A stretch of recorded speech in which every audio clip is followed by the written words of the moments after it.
5 বছর আগেই সরকারের E20 টার্গেট পূরণ হয়েছে, কিন্তু প্রশ্ন উঠছে উপযুক্ত পরিকাঠামো ছাড়া ইথানল মেশানো পেট্রোল চালু করা কি উচিত?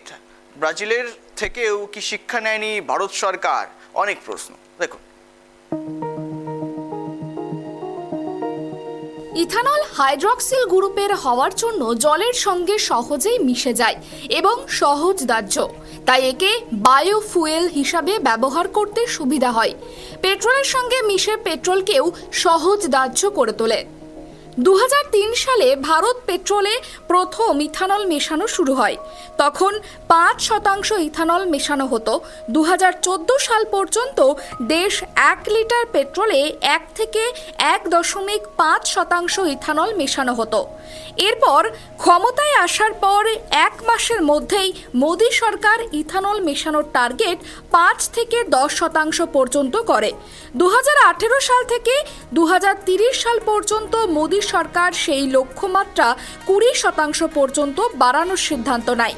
সরকার এত দ্রুত কাজ করে যে টার্গেটের 5 বছরের আগেই লক্ষ্যমাত্রায় পৌঁছে যায়। 2025 সালে টার্গেট পূর্ণ হওয়ার পর মোদি সরকার 2026 সালের 1 এপ্রিল থেকে গোটা দেশে পেট্রোল 20% ইথানল মেশানো কার্যকর করে। আমাদের দেশে পেট্রোল হচ্ছে যে আমদানি করা হয় বাইরের থেকে, ফলে তার দাম খুবই চড়া। ফলে সেক্ষেত্রে কোনো দেশজ জ্বালানি যদি পেট্রোলের সাথে মিশিয়ে সেটার কার্যকারিতা অক্ষুণ্ণ রাখা যায় তাহলে হচ্ছে সেদিক থেকে ভালো। এবং ইথানল হচ্ছে এই ধরনের একটা যৌগ যা পেট্রোলের সাথে মেশানো যায় এবং বিভিন্ন অনুপাতে মেশানো যায়, 10%, 5%, 20%, এমনকি 85% অবধি ইথানল পেট্রোলের সাথে মিশিয়ে বিকল্প জ্বালানি তৈরি করা যাচ্ছে। এগুলোকে জৈব জ্বালানি বলা হয়। মোদি সরকার বর্তমানে দেশের 48টি পেট্রোল পাম্প থেকে E85 পেট্রোল দেওয়া শুরু করেছে। 2030 সালের মধ্যে দেশের 500 পেট্রোল পাম্পে E85 পেট্রোল দেওয়ার লক্ষ্যমাত্রা নিয়েছে সরকার। ইথানল নিয়ে দেশের মানুষ অসন্তুষ্ট হতো না যদি ভারত ব্রাজিলের ভুল থেকে শিক্ষা নিত। 1970 সাল পর্যন্ত ব্রাজিল তাদের প্রয়োজনের 80% তেল বাইরে থেকে কিনত। তখন তারা ইথানল ব্যবহারে জোর দেয় যাতে আখ থেকে বায়োফুয়েল তৈরি হয়। 1979 সালে 100% ইথানল চালিত গাড়ি ফিয়েট 147 বাজারে আনে তারা। 1980 সালে যখন তেলের দাম কমে এবং চিনির দাম বাড়ে, তখন মিলগুলো ইথানল উৎপাদন থেকে চিনি উৎপাদনে বেশি জোর দেয়। এটা লাভজনক হবে বলেও মনে করে তারা।